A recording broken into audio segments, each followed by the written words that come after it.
Today's shiur begins 21 lines from the top of Daf Mem Zayin, a little less than halfway down the page.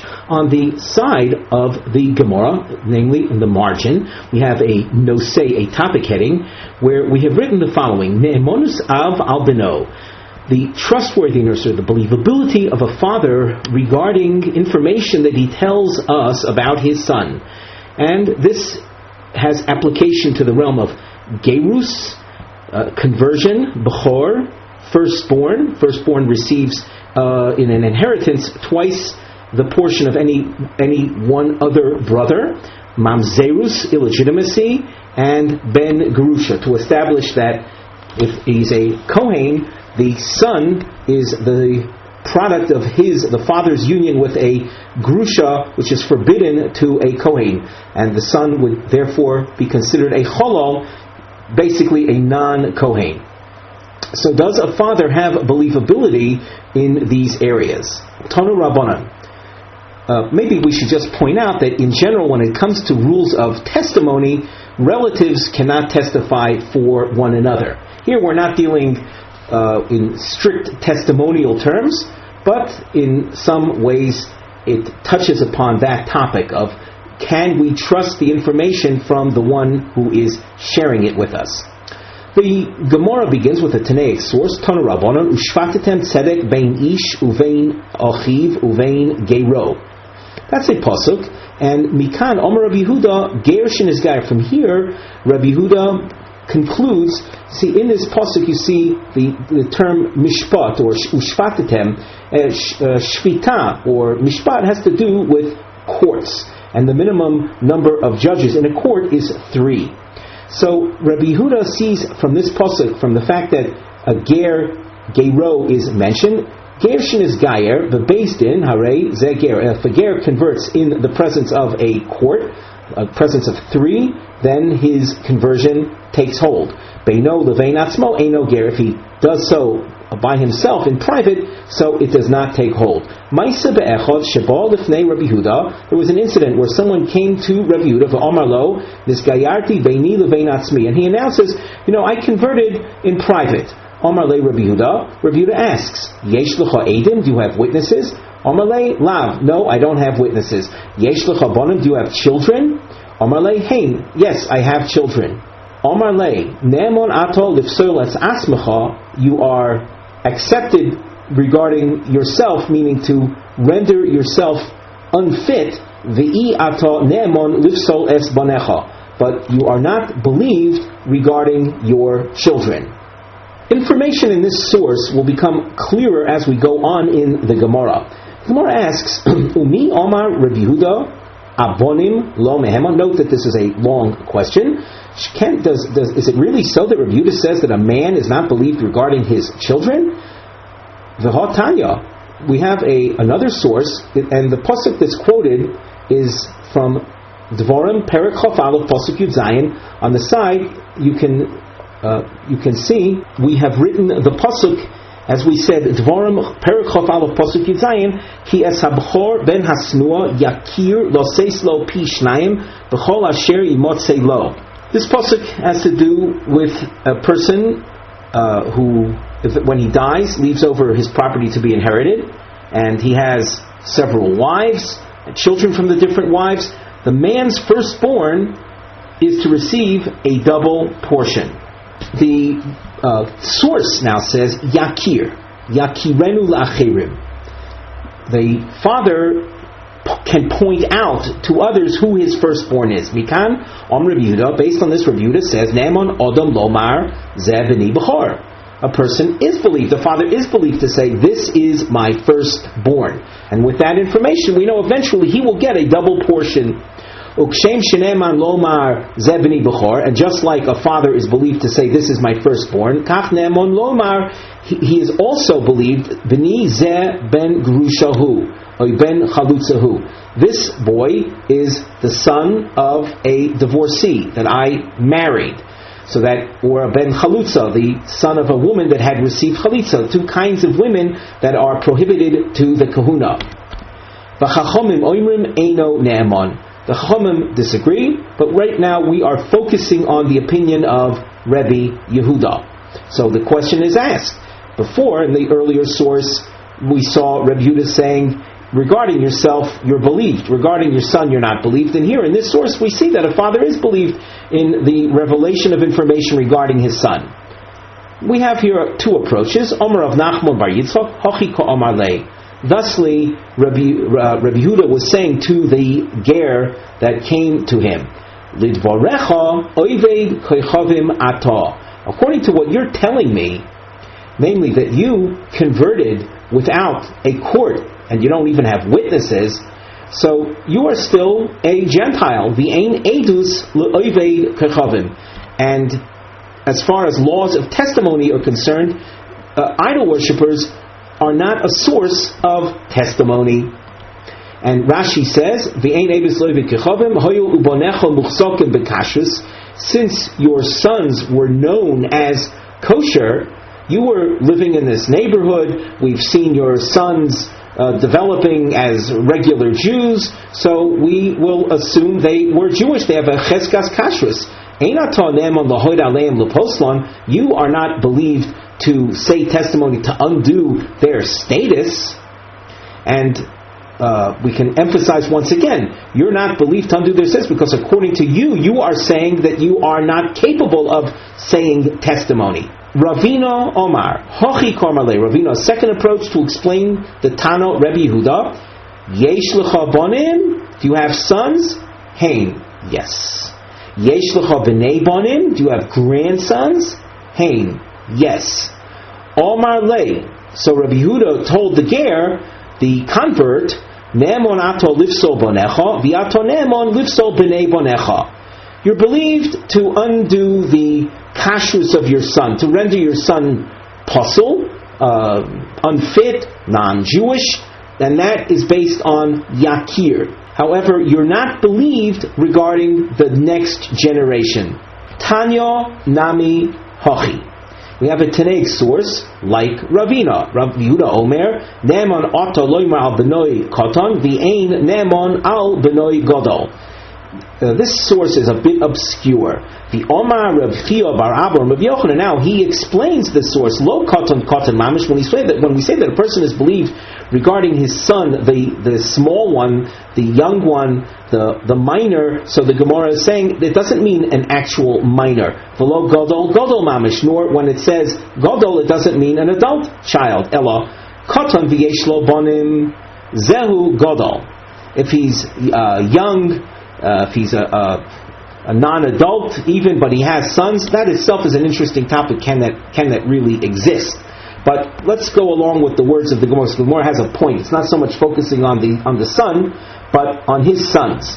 If you're talking about a child that in turn has sons, those would be the grandchildren. Zehu Godol. That is what the source was saying when it said Ein Ne'emon al Beno Godol. So that his father is not believed regarding the grandchildren. Godol v'eno bonim, if he has an adult son, but he in turn has no children, Zehu Katan, that would be categorized as the small one, the young one. And regarding him, if it's a son alone, so that regarding him, the father is believed. And that is just like Ravina. And the Gemara surprisingly says that the halacha shall follow Rav Nachman bar Yitzchak, which means he's not believed even on his own sons. That, of course, it was different than Ravina's approach, which said a person is believed regarding his own sons, just not regarding the next generation.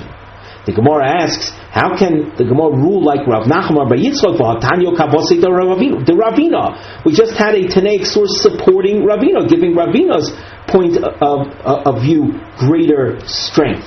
The Rashi adds, he elaborates a bit on this question, a little more than halfway down, the Rashi commentary, V'atanyo Karavina, Dinemon hu al benoi katan, she'ein lo bonim, that a person is believed when his son has no sons of his own. The Kasam Kedaituk Tohomas Nisin Beger Shebo V'Yomar Ger Ani Komairi. The thinking at this point in the Gemara, and the reason the Gemara is asking this question, don't we have a source supporting Ravina? Is the thinking is that source where we said Tanya Nami Hochi, Rabbi Omer Nemon, etc., that source was talking about a case of a ger coming and telling us what we saw above, that I converted in private.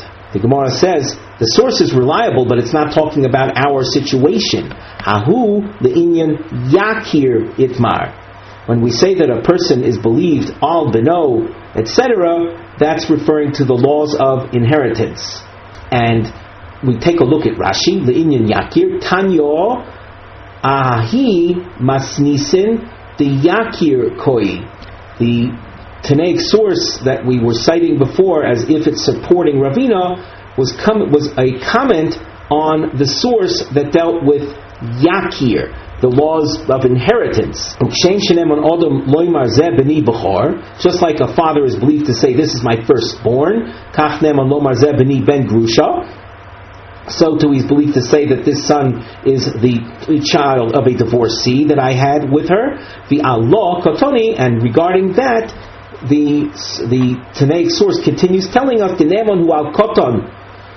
the father is believed regarding a son that has no children, Yisrael hu, because we're talking about a person that's a full-fledged Jew, V'yeshlo edus, and he has the power of testimony, V'torah heminoso al benoi, v'lo al ben beno, and the Torah gives him believability regarding his son, but not regarding grandson.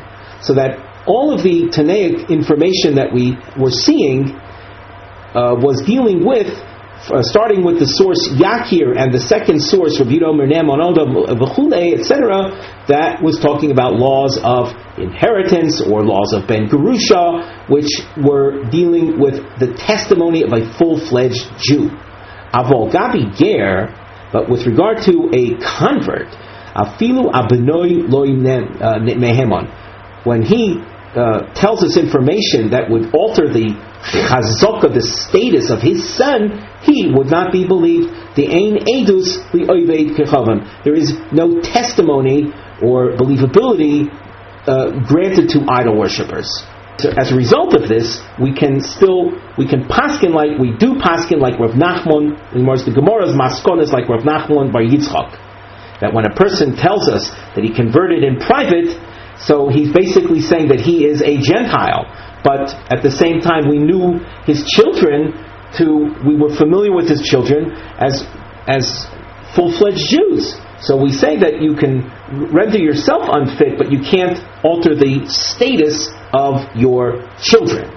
And now we have a Tanaic source. You can see that it's rather long. It continues till a number of lines down Omid Beis, and on the side of the Gemara, the Nosei, the topic heading, Ma oimrim la'odam sheba lisgayer. What do we tell a person who comes to convert? Someone comes, a Gentile comes to the Jewish authorities and says he wants to convert to Judaism. How do we handle that? And before we begin the Gemara text itself, just a general word that, as we'll see, Judaism is not an evangelical type religion. We, the Jewish people, are not seeking converts. We're not seeking new adherents. If someone is extremely sincere and wants to dedicate himself to the laws and rituals of Judaism, as we will see later in the Gemara, that's okay, that's fine. And a convert is to be respected and treated in the most honorable fashion one can possibly imagine. The Torah is very sensitive to that. However, the point that I want to make right now is that the Jewish people are not canvassing adherents, seeking out new believers. And we might add that Judaism represents the Judaism and its Torah represents the absolute truth. And when you have the truth, you are very comfortable with it, and you're not necessarily seeking out more and more people to go along with you. The truth can stand on its own. The truth speaks for itself. If people want to attach themselves to draw unto the truth, the Torah, the Almighty's signature is emes, as the Chazal say. He is truth and His Torah is truth, and therefore the Jewish people are a solid entity not seeking out adherence, not canvassing through crusades or jihads or all kind of other global efforts to seek out new adherents. But on the other hand, one who is a sincere convert because he is attracted to the truth, that type of individual deserves the utmost respect and sensitivity. We continue now in the Gemara text. Tonu Rabbanan Ger Shebol is Gayer Bizman Hazeh, a person who comes to convert to Judaism nowadays. And when the Gemara says nowadays, it's referring to the situation which is characteristic in many ways as this recording is being made. Hopefully things will change. That the Jews are condemned. They are pursued in a negative sense. They are the subject of everyone's hate.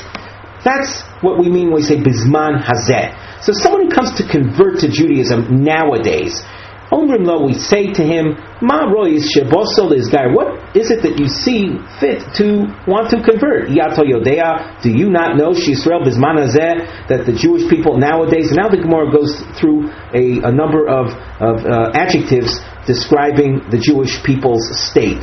Divuyim, Dechufim, Schufim, Umeturafim, V'Yisurim Boyam Aleim. Do you not realize that the Jewish people are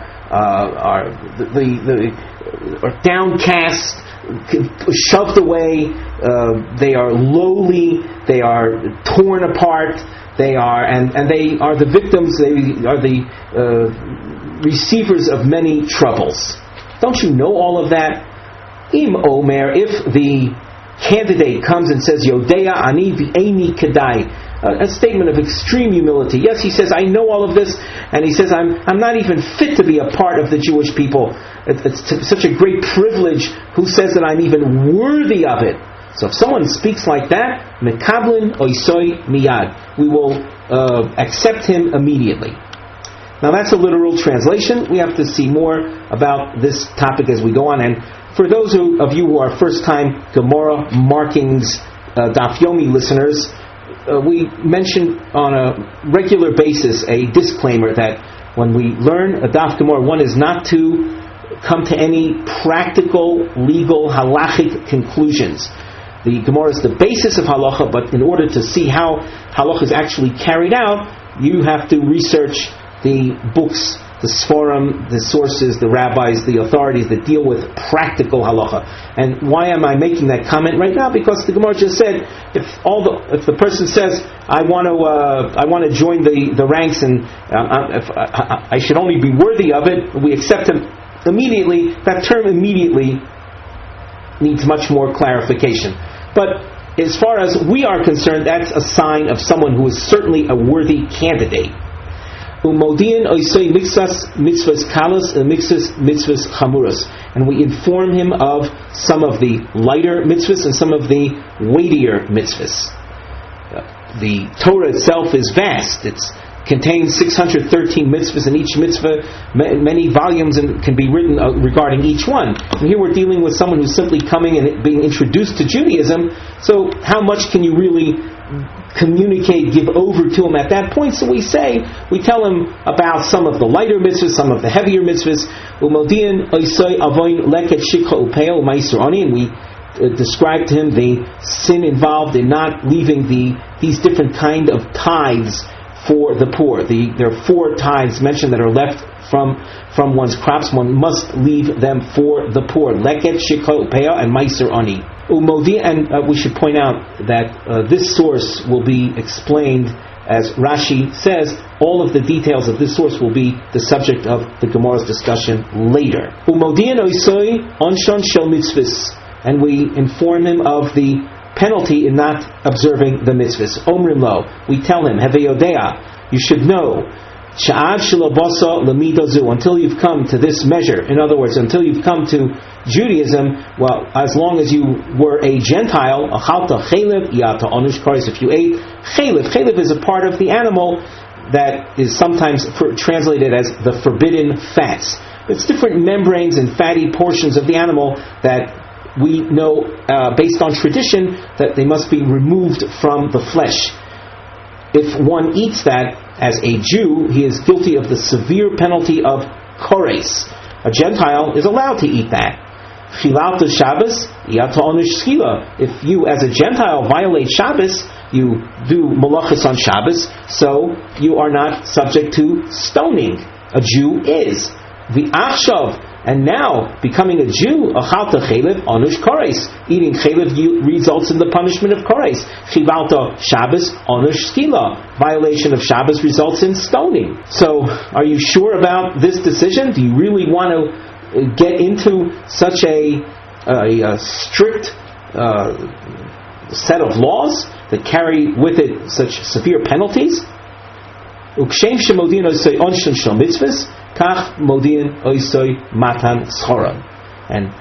there is a counterbalance here that in addition to just like we mentioned to him the severity of violating the mitzvah, so too we inform him of the reward. Omrim lo, we tell him that the world to come, which is the location, the source of reward that's inestimable, that's eternal, that is designed only for the righteous. The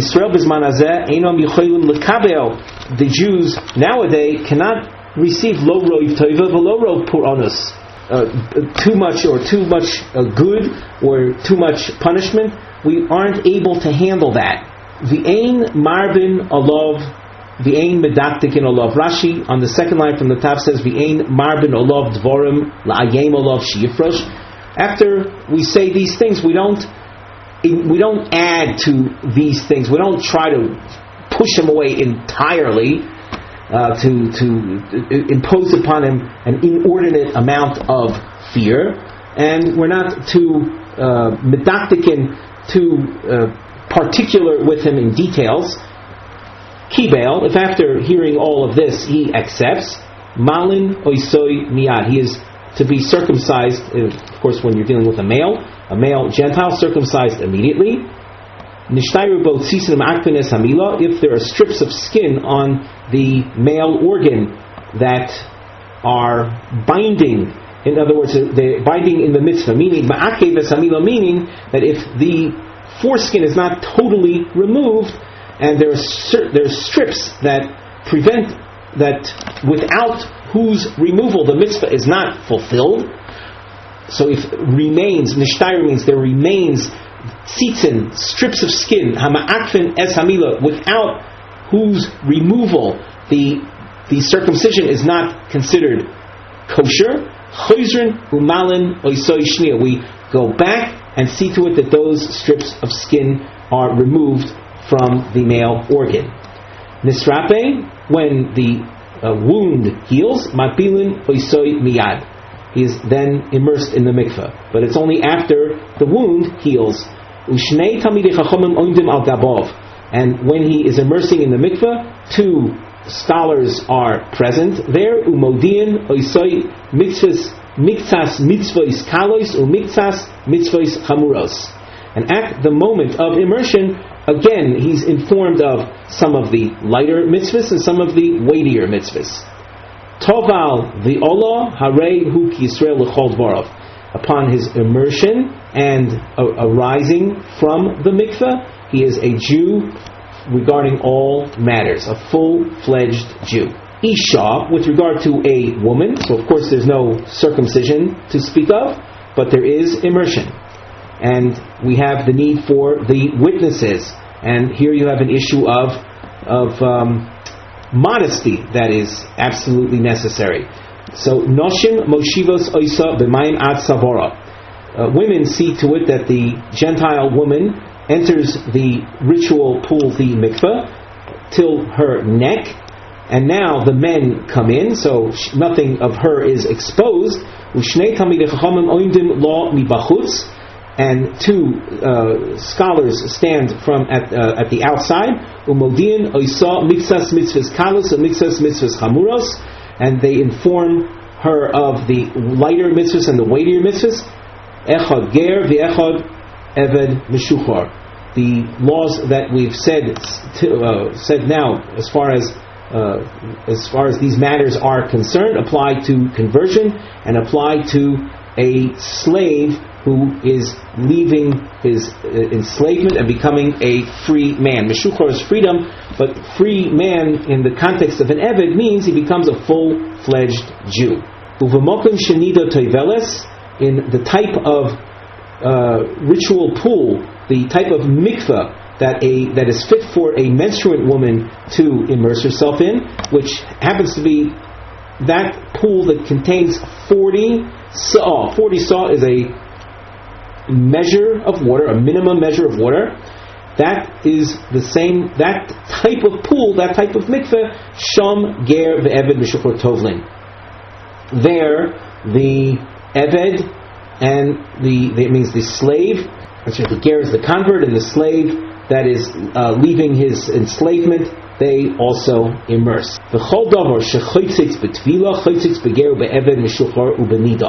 And anything that constitutes an interposition, a chatzitza, when immersing, a chatzitza, something stuck to one's skin that one doesn't want to be there.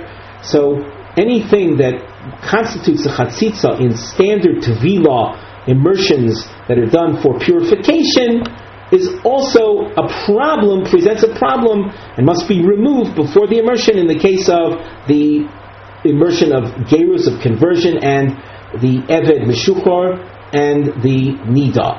Even though when we speak about the ger and the eved meshuchar and a woman who is immersing in order to become muteres, permitted again for her husband, so here we're not dealing with matters of immersion for purification purposes, but nevertheless the same standards apply, i.e. the isur of an interposition on one's flesh.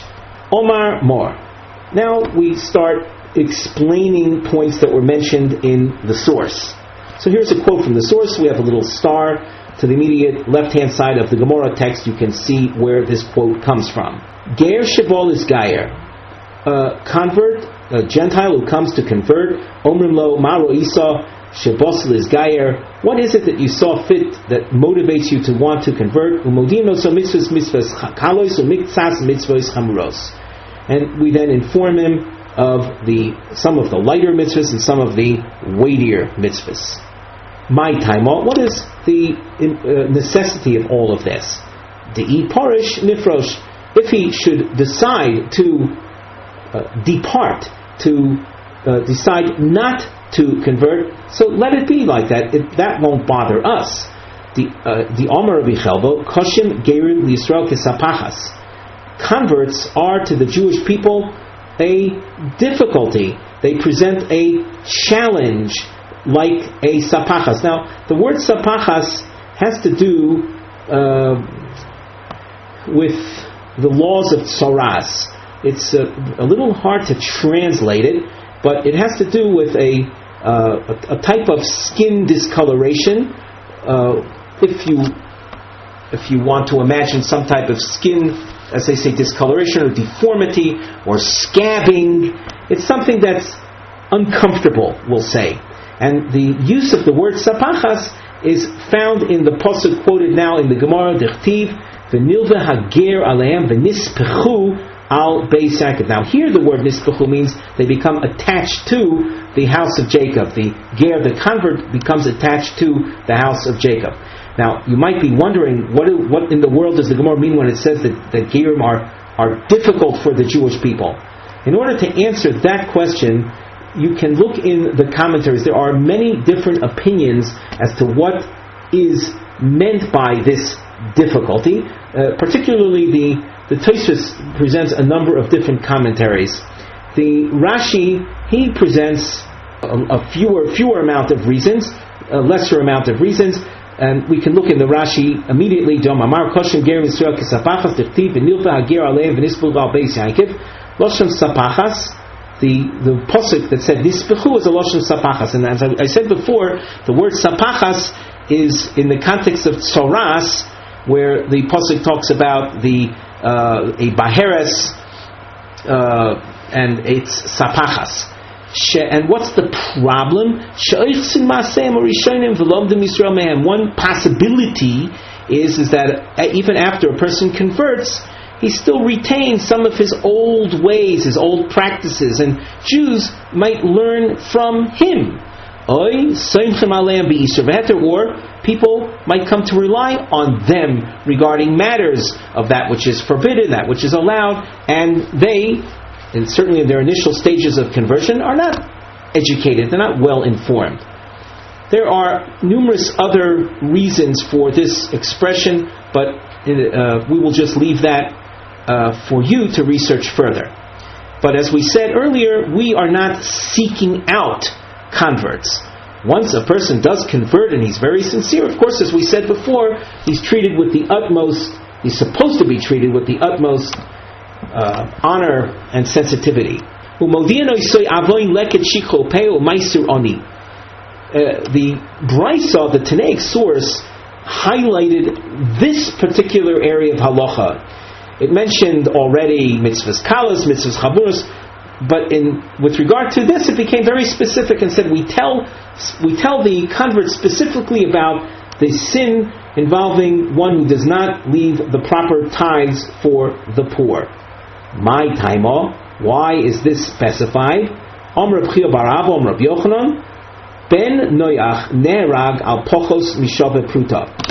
A Gentile is subject to the laws that we call the Noahide laws, the Sheva Mitzvahs B'nei Noach. And one of those laws is the prohibition of theft. When a Gentile steals, and we should also point out, as far as the Torah law is concerned, a Gentile has only 7 mitzvahs, not that many to keep, but if he does violate those mitzvahs, he is subject to the death penalty. This, of course, is given a context in which the Torah law is the dominating authority. The Ben Noach, the Gentile who steals, even if it is a small amount in value. Imagine you have a box of paper clips that costs 49 cents, and there are 200 paper clips in the box.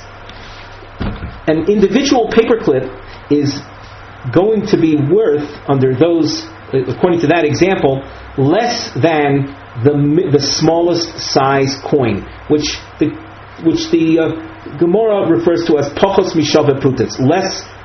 It's worth less than the value of a pruta. If a Gentile steals even that amount, he is liable to the death penalty. V'lo nitan lihishavon, and it's not something that one returns. In other words, if a Jew steals, he's not punished by the death penalty, but the Torah does expect him, in order for him to do penitence, he is to return that which he stole. In the case of a Ben Noach, if he steals, that's it. There's no alternative in order to spare himself through the return of the lost item. So this is the reason that we inform the candidate for conversion that you better be careful with regard to the laws of tithing and leaving for the poor. Now, Rashi elaborates on this quite a bit more, and let us together look at the Rashi. And we can point out ahead of time that Rashi also has 2 approaches, and we've marked them in the Rashi with Roman numerals and diamonds number 1 and 2. So we start with the Rashi a bit above this point. You can see a Roman numeral number 1. Umodian oisoi avoin leket shikopeya shelo yoimru, that the convert should not say Aniyim halalu haloitim paas sadeh gazlonim heim. He shouldn't come to the conclusion that the poor that come to the corner of the field where the payah tithe is left, that they are thieves. And now, as a Gentile, he knew that thievery is punishable by death. The oimeid alem v'horgam b'dineim, and he would then arise and kill them, thinking that this is what the law is. Which, in fact, if you're dealing with strictly a Gentile environment, someone who comes to your field and steals your crops, of course he is subject to being killed. So the convert has to be informed that if he sees the poor now as a Jew coming to the corner of his field taking stuff, they're not stealing. The Gemara points this out. And the fact that they are warned by the Torah, do not steal, that is in effect their notice that if they do, they are to be killed, executed. Deloi bo'u hasra. The Bnei Noach, the Noahides, the Gentiles, do not require any additional warning before the act is actually done. That standard applies in the realm of the Jews. A Jew was about to commit a capital offense. He won't be subject to a capital penalty, capital punishment, unless he receives a warning immediately before the act. Lefikach ben Noach nerag al pachos mishav pruta. And it's as a result of this, the ben Noach is killed, is executed in the event that he steals even less than a pruta, that small coin in value. The oivid karavim kopid al davar muat. A Gentile, an idol worshipper, is characterized as someone who is mindful, who's makpid. He's not forgiving on even a small item. L'gabi Yisrael havya mechila. When it comes to Jews, so a small matter, even though it is an act of theft, nevertheless the owner is forgiving of it. He's forgiving of the fact that you took that paper clip without getting permission. Rashi continues, "V'lo nitan lishavon eino b'chazara elo nerag." There is no requirement or expectation of returning the stolen item. Rather, the thief is executed. The Gabi Yisrael Ksiv, regarding Jews, the pasuk says, "V'heishivis hagzeila asher gozal." You shall return the item that you stole. Avol b'nei Noach, Aminim Sanhedrin, Azarosazui Misosan. But with regard to b'nei Noach, non-Jews, the Torah says that the fact that they are commanded not to steal, that is their notice that if they do, they are to be executed.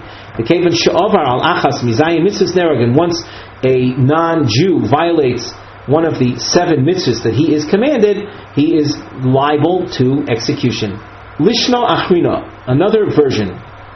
Modian Oisoi Avoin Leket Shikol Peah. Hoyil Veheim Makpidim Ala Momon Kol Kach. Since the non-Jew is viewed as being unyielding and non-forgiving regarding money matters. Kid Omar, as is said, Denerag al Pochos Mishav Pruta, Modian Oisoi Avoin Leket V'chulei. Shemo Yachser Bo Milizgayer. By telling this Gentile that, now that you've become Jewish, the corner of your field you have to forego on the tithes in favor of the poor. And he's going to say to himself, wow, so I don't want to give up on those crops, on those extra sheaves that the poor are now going to be entitled to. That might deter him from converting. And as we indicated before, we're not interested in canvassing new adherents. And if we're successful in deterring him through that, then very good. That is considered an accomplishment. The Lashon Ze Iker, and Rashi likes this approach. Di'i mishum taimo kamo my Lashon avoin leket shikol peah. Yodiu shesofa shilaktu aniyim b'sadeh. According to the first version that Rashi presented, the Lashon, the language of the Gemara, would have been different. Simply that we inform him that the poor will come. But here we're informing him of the sin involved in not leaving it, in not leaving the tithe and the punishment that could result. We turn back to the Gemara. You'll notice a star to the immediate right-hand side of the Gemara text, this enables you to see where this quote is coming from above. V'ein marbin olav, v'ein medaktikin olav. We don't overdo it, the attempt to put fear in his heart, and we are not overly particular with him in details either. Before we go further in the Gemara, let's glance at the side. We have a sub-topic heading, and we've written Loimdim Meirus. We learned from Rus Eich Lityaches Leger Shebol Isger, how to relate to a convert who's coming to convert. Du Siach Shenialo Naomi im Rus. We'll see the give and take, the conversation, the two-way conversation between Naomi, the mother-in-law of Rus, from the famous book of Ruth. We should say ahead of time maybe that Rus had been married to the son of Naomi, and Rus was a Moabite woman. She was non-Jewish. Eventually she converts, and the conversion of Ruth serves as the archetype for the laws of conversion. Omar Rebbe Elazar, my kraw. What is the pasuk that indicates that which we've said till now? Tichtiv, Vatera ki misametzes hilo lechas ita. Naomi saw that Ruth is persistent in continuing with Naomi back to the land of Israel, back to the Jewish people. Vatechtal ledaber elah, and she stopped trying to dissuade her. So that in the source that we learned, Ein Marvin Olav, we don't overdo the dissuasion. We learn that from this pasuk, where we see that Naomi tried to dissuade her, and the Gemara will reveal what she tried to say. But Vatechdal, we just read, Vatechdal, she stopped L'daber Elav, stop talking to her, stop trying to dissuade her. So you reach a certain point at which you say, I've done my duty of trying to dissuade the candidate from conversion, but when we see that he's sincere and dedicated and persistent, then we stop our dissuasion. Omra law, and we have used a long point marking to show that all of these lines are dedicated to the conversation between Naomi and Ruth. And we of course are going to be citing fragments of psukim from the book of Ruth, Perek Aleph, Pasuk Tes Zayin, and eventually we go to Pasuk Yud Zayin. So Naomi said to Ruth, Asir lon tchum Shabbos. Jews are restricted in how far they can walk beyond a populated realm on Shabbos. That's called tchum Shabbos. And upon Naomi was trying to say to Ruth that, as a Gentile, you're not restricted. You can walk wherever you like on Shabbos and on any day. Once you accept Judaism, realize you're going to now have to observe this restriction that we call tchum.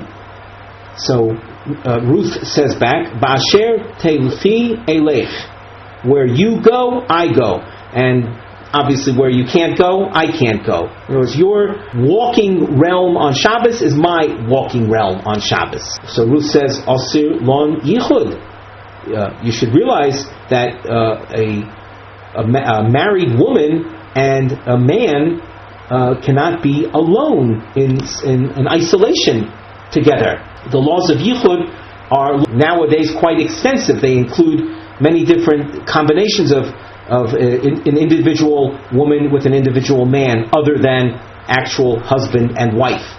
But as far as Rashi is concerned and the historical location of Rus, what Naomi was saying, that you should know that a woman who's married to her husband cannot be alone with another man. So Rus responds, Bashir Tolini Olin. Where you lie, I will lie. In other words, where you recline, where you're in private, however you behave in privacy, I will behave in privacy. In other words, I won't violate the laws of yichud, the prohibition of being alone with another man. Number 3, Mafkedinon Sheish Meas V'Shloshesrei Mitzvahs. We have 613 commandments to observe. That's far more than a Gentile has to observe. So Ruth says back, Amech, Ami, your nation is my nation. And if we allow ourselves a little homiletics, you can see from this line that nationhood, Jewish nationhood, is defined by the 613 mitzvahs. The Jewish people are a Jewish people only because they accepted the Torah many generations ago at Mount Sinai. And it's the Torah that's the binding force that enables the Jewish people to be considered a nation and continue as a nation. Number 4, Osir Lon Avodas Kechavim. We are prohibited in idol worship. So Ruth says back, Velokayach Elokai, your God is my God. Nomi says, Arba Mises Nimsru Lebeisdin. In Jewish law, there are 4 different forms of court execution. There's stoning, there's Aish, Sreifa, death through fire, we'll say, and there's strangulation, and there's decapitation. Exactly what is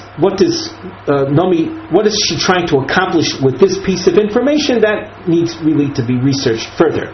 But that having been said, Ruth responds, Fasher Tomusi Amus. However you are to die, I accept upon myself that as well. Nomi says, Shnei Kvorim Nimsru Lebeisdin. When the court does execute its sinners, there are 2 separate graveyards. One graveyard for the serious offenders who are punished by stoning and fire. Sreifa.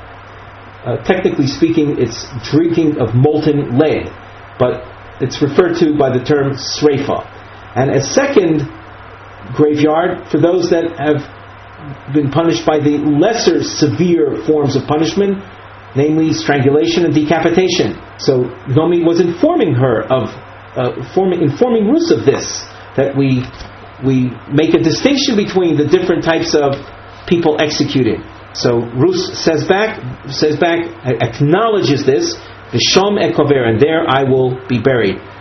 Meaning, she's acknowledging the different types of graveyards.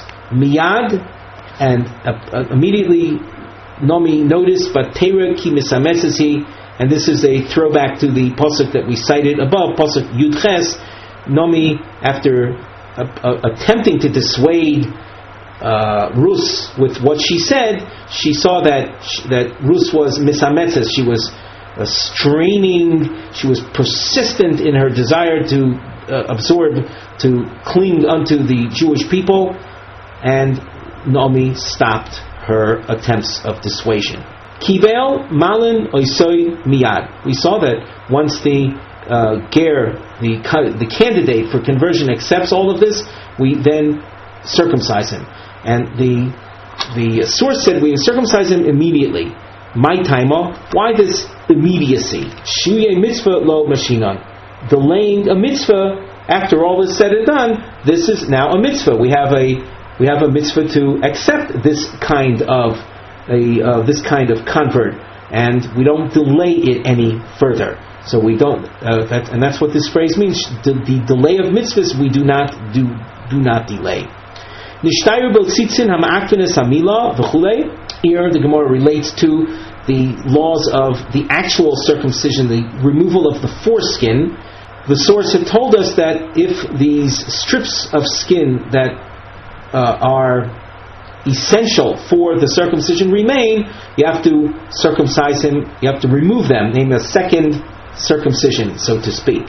Kedesnan, as is taught, Elu tzitzin hamila, the following are considered those kind of strips that are binding for performance of circumcision. Boser hachayfes roifa torah, the enoi oichel betruma. It's flesh that covers the majority of the, we'll say the end of the male organ, and someone that hasn't had these removed, if he happens to be a kohen, he cannot eat the truma tithe that's given to the kohen. So that a kohen who's an orel. An orel is the term for an uncircumcised individual. Someone like that, if he's a Kohen and he's an orel, he does not partake of truma.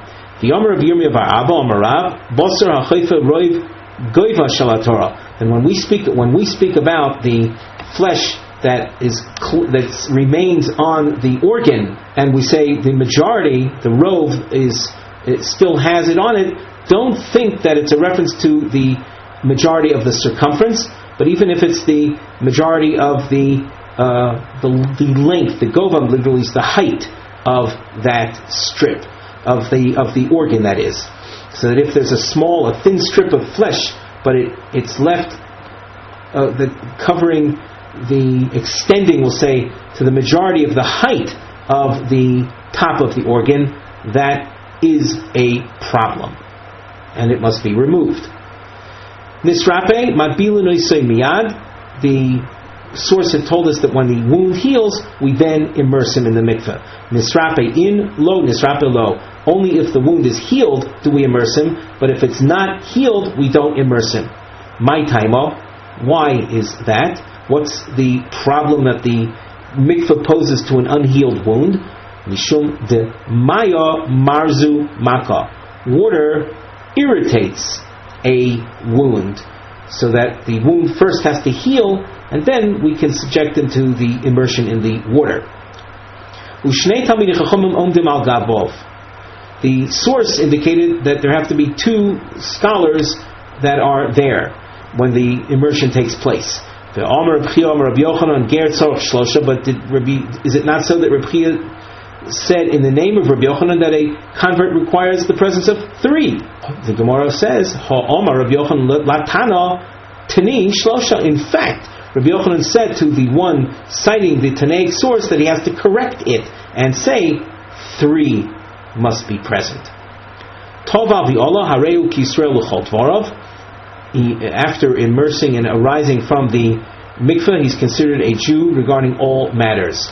When we say regarding all matters, lamai hilchasa, what do you have in mind? What legal ramifications does this have?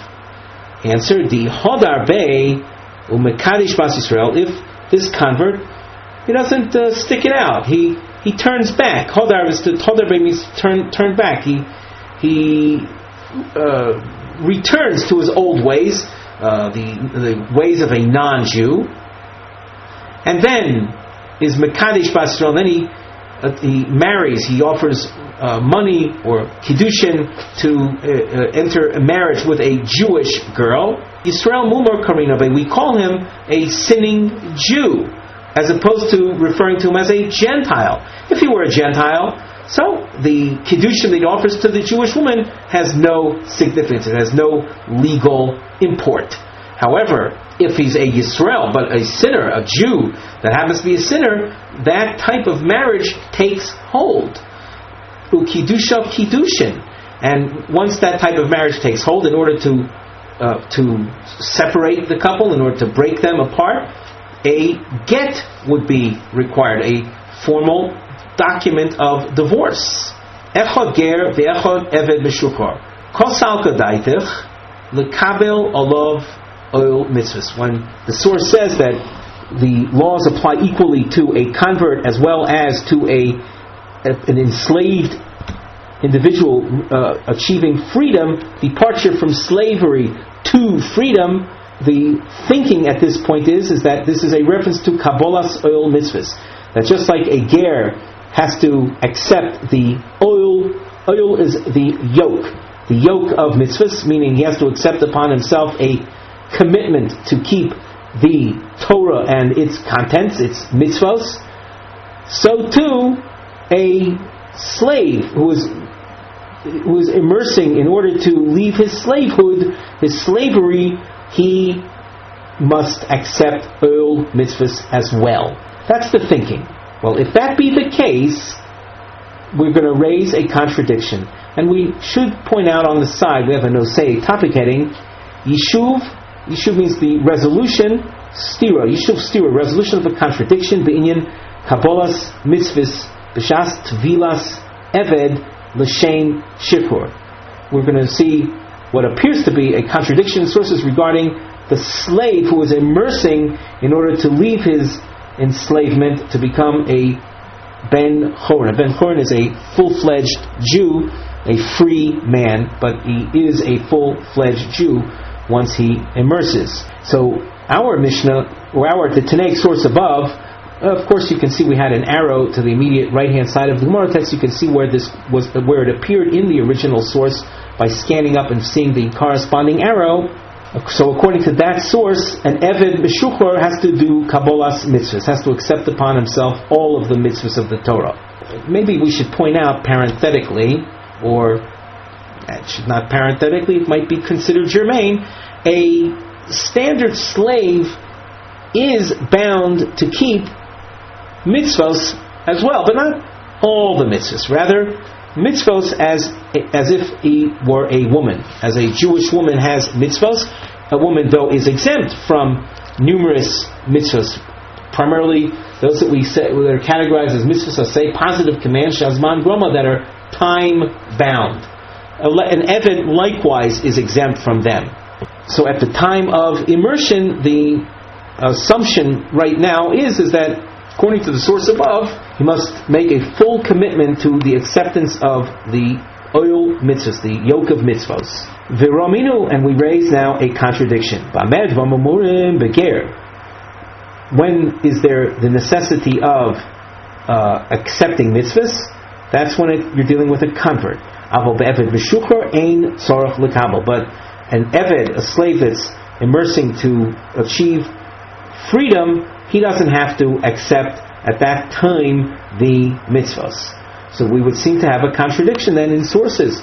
Amar Rav Sheshis lo kasha, there's no contradiction. Ha Rabbi Shimon ben Elazar, ha Rabbanan. There simply are two Tanaic schools of thought. One represented by Rabbi Shimon ben Elazar and the other the Rabbanan. The Sanya. The Brisa opens up with a pasuk that deals with the topic of a Yefas Toar. This is a woman that was captured by the Jewish army, by a soldier, and she's a Gentile woman. So the Torah lays out laws how to deal with that, how to take her, eventually marry her, because he desires her. So the pasuk says, "Uvavses avia ves'ima v'chulei b'amed v'amurim shelo kidlo alea." The pasuk refers to the Gentile woman captured in battle, and she mourns her mother and father. The Gemara will darshan this further later on, and it's for a yerach yomim, a period of time, we'll say at least a month. And the Brisa says, when is this idea of delay in taking her, where there's this pause from capture till the point he can actually marry her, take her as a wife? This is so when Shelo Kiblo Alel, where she didn't accept Judaism upon herself. Aval Kiblo Alel, Matbila, but if she does accept upon herself Judaism, then he can immerse her, conversion, umuter ba miyad, and she's then muteris immediately. There's a note on the side of the Gemara, in the standard Gemara texts, there's a note that says it doesn't mean literally immediately, because there's a 3-month waiting period to establish whether she has been pregnant already from another man as a Gentile or not. So that is a topic we've discussed quite extensively in past shiurim. The Gemara continues, Reb Shimon ben Elazar Omer, Afa pi shelo kiblo alea, even if she didn't accept upon herself the mitzvos, chayfe umatbila l'shem shifchus, he can do a forced immersion with enslavement in mind. Shifchus is a bondmaid, so he does a tevilah with the intention of her becoming a bondmaid. We're talking again about this woman that was taken captive by the Jewish army in a war. V'chozer umatbila l'shem shifur u'meshachror. And then the second immersion can be done again against her will, and it's done with the intent of freeing her. and she becomes free and a full-fledged Jewish woman. Umutar bo miyad. And as the Gemara continues at the top of Amud Beis, and according to Rav Shimon Elazar, this method would also be effective, namely an immediate immersion as a bondmaid, and then a second immersion as with the intent of freeing the bondmaid, and then marrying her. So what do we see according to Shimon Elazar? A slave has no need for Kabbalas mitzvos at the time of Shichur. There was the second stage of immersion. He immerses her, Baal Korcha, even without her consent. She's not accepting the old mitzvos upon her. So just to repeat ourselves, this is an immersion of Shichur Eved, Shifcha, and this is Shifcha and Eved are interchangeable terms. Shichur of the Shifcha without Kabbalas mitzvos. So that is Rav Shimon ben Elazar's approach. You can see that the Rabbanon don't suggest this. The fact that the Rabbanon don't suggest this is indicative of their holding that Tevilas Eved, the Shem Shichur, requires the acceptance of oil mitzvos. And as far as background or basis for these opinions, Omar Rava, my time of the Rebbe Shimon ben Elazar, what's the basis of his ruling? Dichtiv, the pasuk says, Kol Eved Ish Miknas Kesef. The pasuk, maybe we should glance at the side. We have written in Shmois Perek Yud Beis pasuk Mem Daled. This pasuk is in the context of eating the Korban Pesach, and it says, "V'chol Eved Ish Miknas Kesef Umalta Oisoi Oz Yoichal Bo." A person that owns a slave that he purchased must be circumcised, and then one can partake of the Korban Pesach. A person, unless all the members of his household, including his slaves, till they're circumcised, he cannot partake of the Korban Pesach. Now, in this pasuk, there's an extra expression. The pasuk says, "Kol Eved Ish Miknas Kesef." The word Ish is an unusual word. It means the Eved of a man. So, are we to assume that Eved Ish v'lo Eved Isha? Does this apply only to a slave owned by a man as opposed to a slave owned by a woman? That's not true. There's no distinction made between a man that purchases a slave versus a woman that purchases a slave. Elo, rather, Eved Ish ato mal bal korcho, v'ato mal ben Ish bal korcho. That means a slave you can you can circumcise against his will, but you can't do that with a ben ish. That means a goy, a Gentile that is coming to convert. That you cannot do against his will. V'Rabbanon, the Rabbanon disagree with Rav Shimon Elazar. So what do they do? What do they do with this pasuk? Once again, according to Rav Shimon, the extra word ish, Eved Ish, led us to learn this called mi'ut, this limitation, that the idea of Baal Korcha is limited to a slave that is that's immersing, as opposed to a convert that's immersing. V'Rabbanon, as far as the Rabbanon, you can see we've squiggle underlined Rabbanon in contrast with the squiggle underlined Reb Shimon Elazar from above.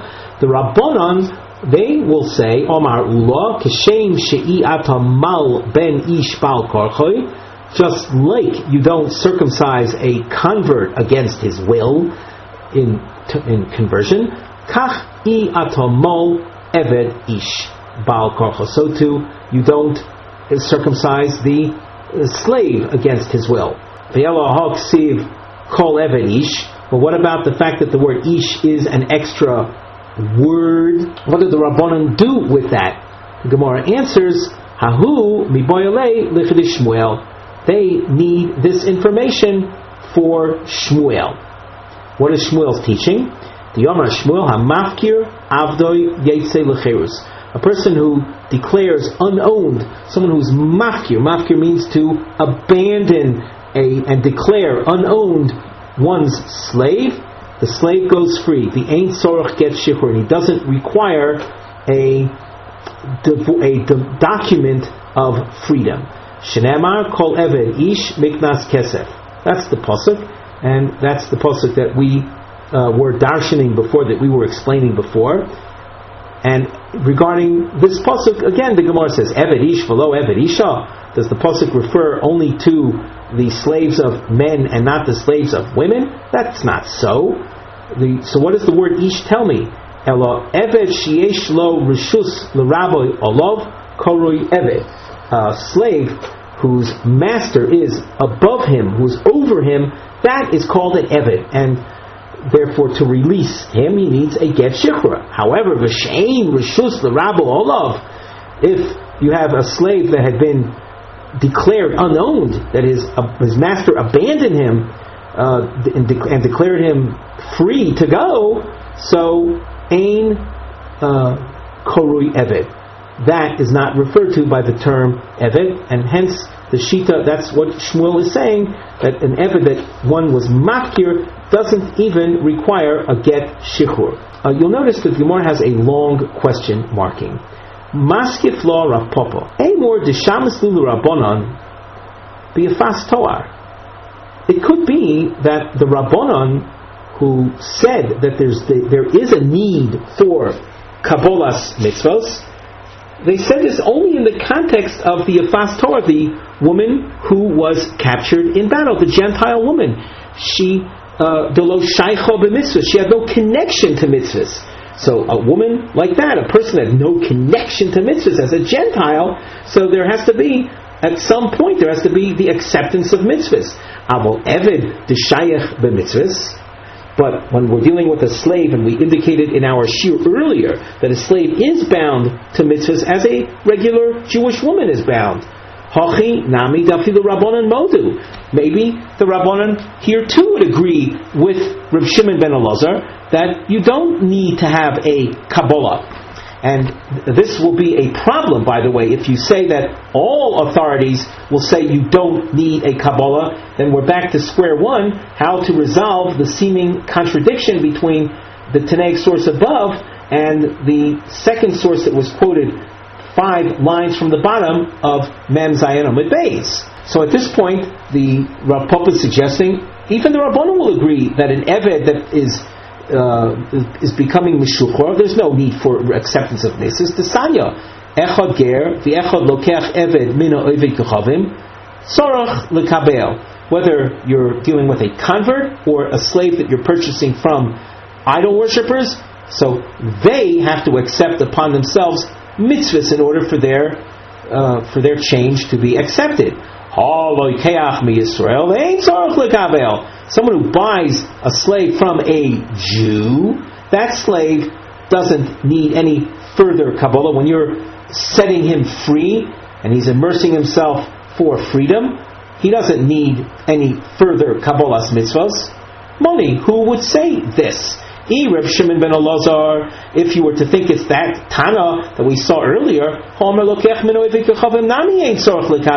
he says that even if you bought from an idol worshipper, once you buy a slave, the stages in his immersion do not require Kabbalah's mitzvahs.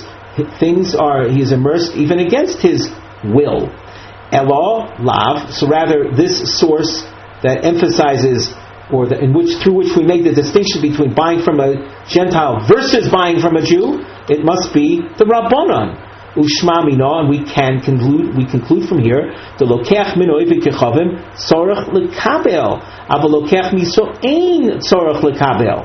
Only when you buy a slave from a Gentile, the slave had no connection to mitzvahs, so he has to be accepting of mitzvahs. That when you immerse him into slavery, there must be Kabbalah's mitzvahs. But a slave that you bought from another Jew, there's no further need for Kabbalah's mitzvahs. Well, if that be the case, Velo Kashya, and now note the arrow indicating back to Mem Zayin Amud Beis. Well, then we go back to the question, Velo Kashya echad ger, the echad eved mishruchor. What are we going to do with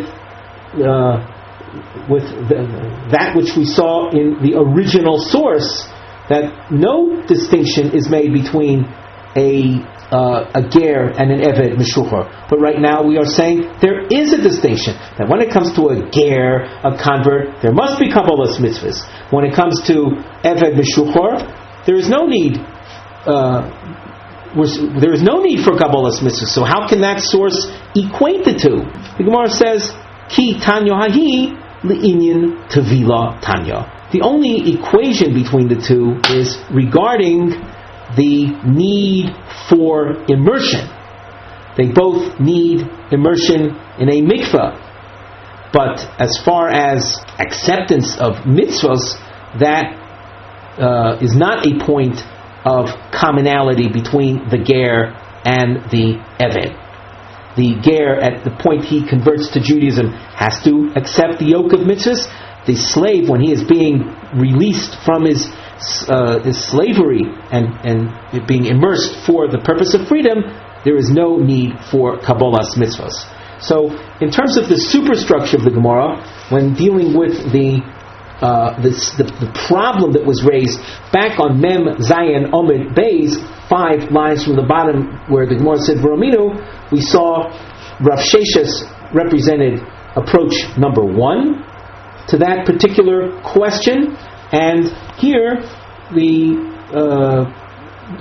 Gemara itself is presenting an approach number 2 to that particular problem.